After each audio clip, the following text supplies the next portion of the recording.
I've only just realised that it's coming to the end of October and we've only really covered one monster that is a true horror. Thanks to Windwalker 007 for coming up with the next monster. Today we are diving back into the nightmares of the Abyss. These demons from the Abyss come in many shapes and sizes, with a plethora of ability to leave anyone on the brink of death. Imagine you're travelling through a land known to be the remnants of a great battle. History says many lives in a great war were lost in these lands, and some say the ghosts of the dead still haunt the soil. Humanoid looking, crawling through the dirt and grass, letting out a wailing sound. A few hours later, you lose sight of it and assume it's lost interest. While setting up camp, one of your party screams.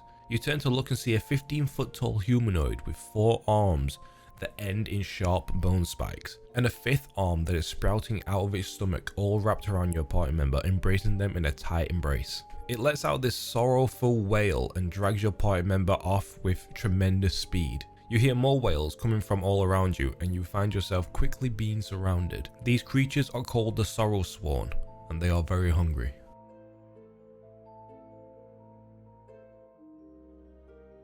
Hello and welcome to Dungeon Deep Dive, where we talk about all things D&D, from monsters and their lore to news updates and tips and advice for anyone interested in Dungeons and Dragons and want to give it a try. In today's video, we're going to cover the absolute horrors that are the Sorrowsworn. These demons of sorrow made their first appearance in D&D in the 2004 D&D Monster Manual 3. They are described as creatures of loss. Sorrow demons appear only after a war or battle has finished. They prey on the feelings of great sorrow that permeate a region after the loss of its youth and promise. They tend to favor graves, orphanages, and hospitals to call their homes, or any place that has suffered great loss and sorrow for them to feed on. The book states that this emaciated figure stands nearly 15 feet tall. Bat-like wings protrude from its back. Its face is a skeletal mockery of utter mourning, and 2 short twisted horns sprout from the front of its high brow. A wide maw and hooked claws clutching a massive polearm only add to this picture of lethality. These creatures don't call the material plane their home, even though some sometimes make their way onto the plane. Their home is actually in the many infinite layers of the Abyss, but mostly reside in the Shadowfell, which is an opposite, darker representation of the material plane. These 3rd edition Sorrowsworn have an ability called Aura of Loss, where a Sorrowsworn demon radiates feelings of intense personal loss, and any creature within 30 feet of the demon must make a DC 26 will save or be overwhelmed with feelings of despair as they continually visualize the most terrible losses they've ever endured or can imagine happening. They also have a wide variety of spells at their disposal to cause havoc on the battlefield. In addition to the spells they have, anyone fighting a Sorrowsworn and they try to cast a spell need to make a concentration check to actually cast the spell and not lose concentration on it straight away from the distracting nature of the aura it creates. These creatures are masters of psychic manipulation when in battle or to torment their victims. They tend to use their mind reading abilities to pull the most horrid of memories and thoughts to the surface of their mind to taunt them and slowly make them more susceptible and broken. They also are able to speak a number of languages, including Abyssal, Celestial, Common, Dwarven, Elven, Giant, Goblin, and Infernal. Now moving on to 4th edition, they introduce 3 variants of the Sorrowsworn. These variants are the Soul Rippers, the Reaper, and the Death Lord. The Soul Ripper is more sneaky of the variants and likes to hide and sneak upon their prey and strike when they least expect it. The Reaper is more of a one-on-one soldier fighter, and they wield a long, nasty looking scythe. They also like to whittle their enemies down and deal the final blow with their Reaping Blow ability that makes the Reaper's target until the end of the Reaper's next turn. If the target is then reduced to 0 hit points or fewer by this attack, the Sorrowsworn Reaper regains 60 hit points. And then the Death Lord is the de facto leader of the group and favors hit and run tactics, phasing in and out of walls between attacks. It uses its Reap and Fade ability as often as it can, striking with its scythe and then teleporting to a more advantageous position. Even though they do reside from the Abyss and the Shadowfell, and even though you may look at a Sorrowsworn and think they're a form of undead or demon, they are in fact a fragment of death incarnate themselves. There are some notes that state that Sorrowsworn are created from the ascendants of worshippers of the Raven Queen called the Shadarkai, who are an elven subrace who are bound to the Shadowfell. These guys are like withered, almost corpse-like elves with wrinkled skin and swollen joints. If a Shadarkai serves the Raven Queen without fail, they are ascended into the Shadow Angels that are the Sorrowsworn. Now moving on to the 5th edition rendition of the Sorrowsworn, there are 5 variants of them in this book. They were published first in the 2018 Mordenkainen's Tome of Foes, and then republished in the 2022 Mordenkainen Presents Monsters of the Multiverse. These 5 forms of Sorrowsworn each associate with a different emotion and each with their own abilities. They have the anger, the hungry, the lonely, the lost, and the wretched. All of these variants each rely on their given emotion to weaken and kill their enemies. But this comes at a cost, because if the target manages to resist the emotional bombardment they present, this in turn can actually hurt the chosen Sorrowsworn. The angry Sorrowsworn is a two-headed monstrosity with milky white eyes and a bulbous form, and two sharp hooks for hands. They rely on violence to sustain their existence. Angry Sorrowsworns, sometimes called the angry, grow more powerful when their foes fight back. If a creature opts to not attack though, this Sorrowsworn becomes confused and its attacks weaken. The hungry is a thin, live creature with skin pressed tight to the bones.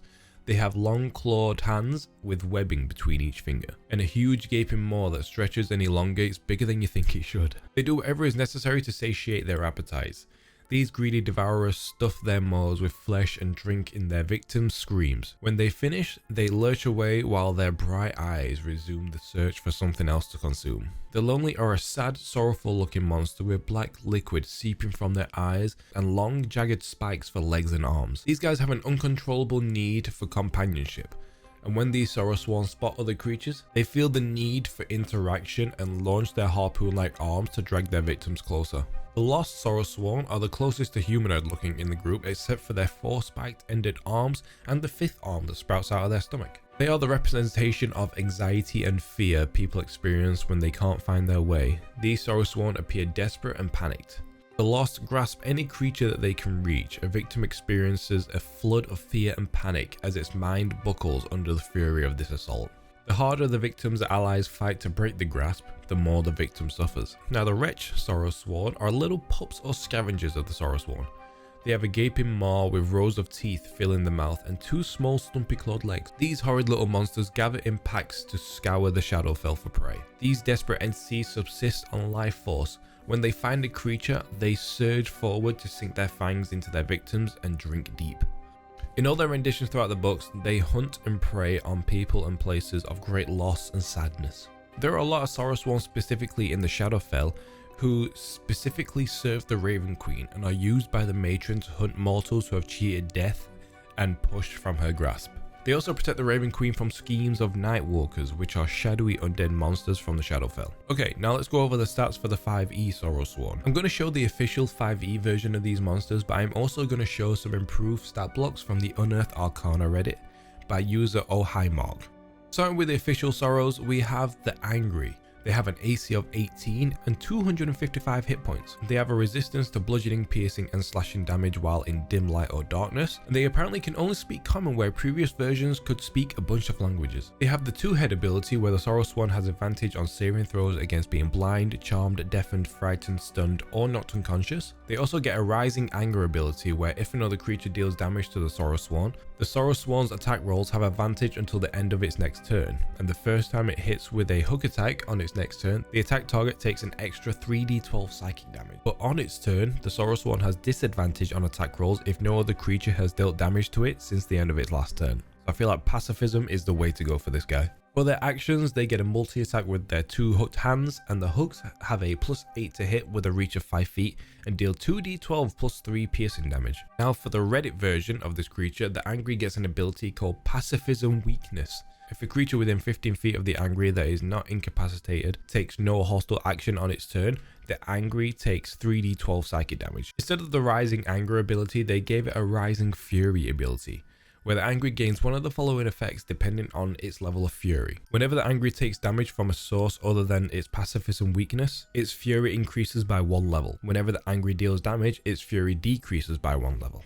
The first level is Seething. The Angry has disadvantage on attack rolls made against creatures other than itself. Second level is Enraged, where the Angry has advantage on attack rolls. And the third level is Maddened, where the Angry has advantage on attack rolls, and on a hit, it deals an additional 3d12 psychic damage. For its actions, as well as its hook attack, it also gets a Shrieking Charge, where the Angry moves its speed towards the creature that most recently took hostile action against it, and makes a melee attack. Each creature within 30 feet that can hear the Angry must succeed on a DC 17 Wisdom saving throw, or be forced to take an attack action on its following turn. Like a Dragon's Breath weapon, the attack recharges on a d6 roll of a 5 or a 6. If the angry becomes maddened, they gain a reaction called Vicious Outburst. As a reaction to becoming maddened, the angry moves up to half its speed and makes a melee attack, which it will have advantage on because of the maddened effect, and also deal an additional 3d12 psychic damage. Next we'll go over the Hungry Sorrowsworn. The official Hungry has an AC of 17 and a stacking 225 hit points. It has the same resistances as all the other variants, which is with the resistance to bludgeoning, piercing, slashing while in dim light or darkness. This version of the Sorrows has a life hunger ability where if a creature within 60 feet of the Sorrowsworn regains hit points, the Sorrowsworn gains 2 benefits until the end of its turn.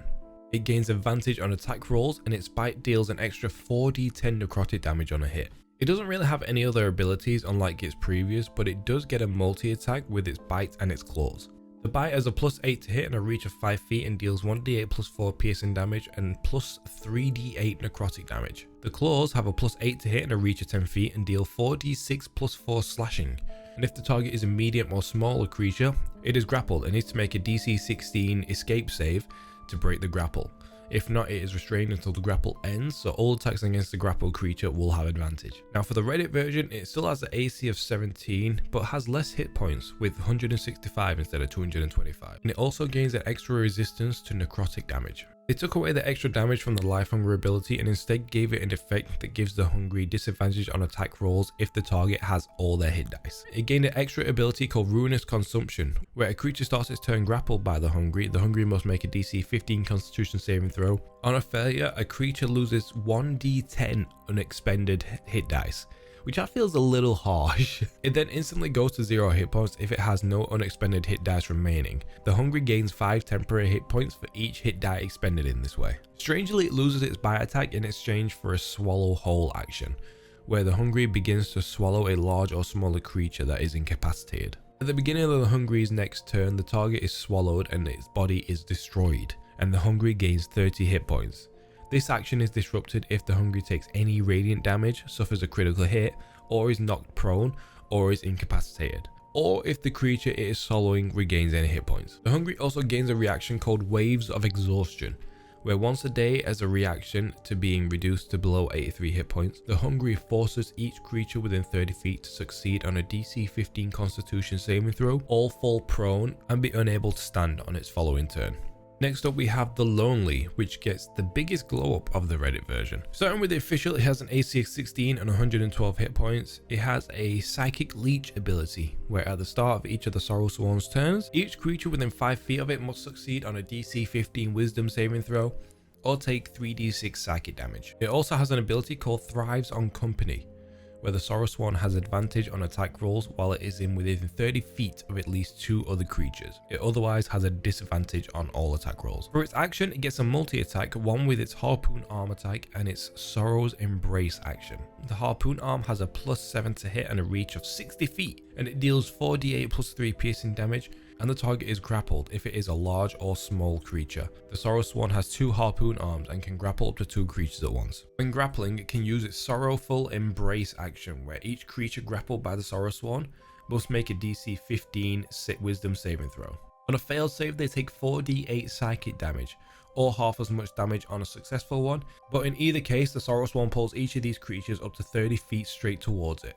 The first change to the Lonely on the Reddit version is the Thrive on Company ability, where if any creature leaves the reach of the Lonely, it takes 3d6 psychic damage. For its multi-attack, they can use the ability to make 2 attacks with its harpoon arms, each of which it may replace with the use of its Sorrowful Embrace. Its arms can be attacked and they have an AC of 16 and 15 hit points. In destroying an arm deals no damage to the Lonely, but they can grow a replacement arm on the next turn. They gave it an action called Branching Barbs, where the Lonely causes its harpoon arm to grow branching barbs of jagged bone. Each creature grappled by it must succeed on DC 15 con save or take 68 piercing damage. They'll take half as much on a success, and the ability recharges on a D6 roll of 5 or 6. And finally, obviously like the rest, it gets a reaction where when someone leaves the creature's reach, the Lonely lets out a wretched sob. Each creature within 60 feet that can hear it target must succeed on a DC 15 wisdom save or be unable to move away from the lonely until the beginning of the lonely's next turn. Moving on to the next creature you wouldn't want to be in charge of directions is the Lost. Sitting at an AC of 15 and only 78 hit points, in the official books they don't really have any special abilities and are mainly a physical attacker. It has a multi-attack with 2 of its arm spike attacks, and they deal a +6 to hit with a reach of 10 feet and deal 2d10 +3 piercing damage. It gets a recharge ability called Embrace that has a +6 to hit and a 5-foot reach and deals 4d10 +3 piercing damage, and the target is grappled if it is a medium or smaller creature.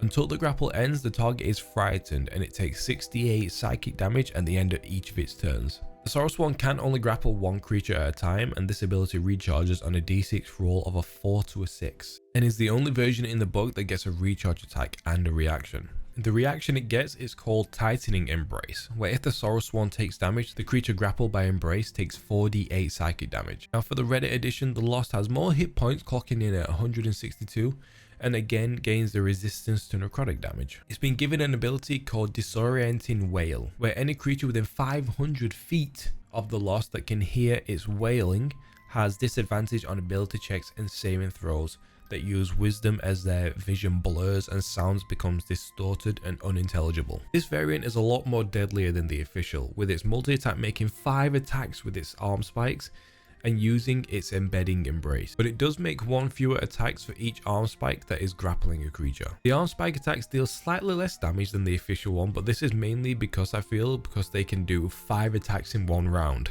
If you're unlucky enough to get hit by an arm spike, the target is grappled and must make a DC 14 save to break the grapple. But if a creature is grappled by 3 or more of the Lost arms, it is then restrained. The Embrace action is replaced by Embedding Embrace, where with 1 creature grappled by the Lost, it takes 2d6 piercing damage for each arm grappling the creature, and it must succeed on a DC 13 wisdom saving throw or be frightened until the beginning of the Lost next turn. If a creature succeeds on this saving throw by 5 or more, the Lost is stunned until the end of its next turn and releases any creature grappled by it. And finally, the reaction has been replaced with a Psychic Flood reaction, where as a reaction to taking damage, the Lost forces a creature it has grappled to succeed on a DC 13 wisdom saving throw or take an equal amount of psychic damage. And finally, we have the pups of the Sorrowsworn called the Wretch. With AC of 15 and 10 measly little hit points, they get an ability called Wretched Pack Tactics, where the Wretch has advantage on attack rolls against a creature if at least one of the Sorrowsworn's allies is within 5 feet of the creature and the ally isn't incapacitated. Other than this, the Sorrowsworn would have disadvantage on all attack rolls. It only has 1 action, and that's its bite attack. It has a +3 to hit and a reach of 5 feet and deals 1d10 +1 piercing damage, and the Sorrowsworn attaches to the target. While attached, the Sorrowsworn can't attack, and at the start of each of the Sorrowsworn's turn, the target takes 1d10 +1 necrotic damage. The attached Sorrowsworn moves with the target whenever the target moves, requiring none of the Sorrowsworn's movement. The Wretch can detach itself by spending 5 feet of its movement on its turn. A creature, including the target, can use its action to detach the Sorrowsworn. The Reddit variant has the same AC and HP, but has a few more abilities at its disposal. It has an ability called Minion, where if a creature takes damage from an attack or as a result of a failed saving throw, its hit points are reduced to 0. If the creature takes damage from other effects, it dies if the damage equals or exceeds its hit point maximum, otherwise it takes no damage. It has another ability called Swarming Overrun, where a creature that starts its turn within 5 feet of 3 or more of the Wretch must succeed on a DC 10 saving throw or be knocked prone. And finally, for its action, it has one called Latching Bite. It has a +3 to hit and a reach of 5 feet and deals 5 piercing damage, and the Wretch attaches to the target. While attached, the Wretch can't attack, and at the start of each of the Wretch's turn, the target takes 5 necrotic damage. And that's it, that's all the versions of the Sorrowsworn. These guys are extremely horrifying, but extremely interesting at the same time. You can have a wide variety of these monsters in a scarred wasteland where they prey on people brave enough to travel the lands. Or you and your party could be out on a quest to investigate a long buried temple to the Raven Queen, and upon entering you find a bunch of Sorrowsworn charged with protecting this temple from everyone and everything. But that is all I have for you guys today on the Sorrowsworn. Thank you all for watching. I hope you found this video helpful, and if there's anything that I've missed, I would love to hear about it in the comments below. What monster should I cover next? Let me know in the comments below and I'll add your comment at the end of the video. Thank you again for Windwalker007 for the suggestion. You can find links to all my socials below to keep up to date with the videos. Thank you all again, and I'll see you all in the next one.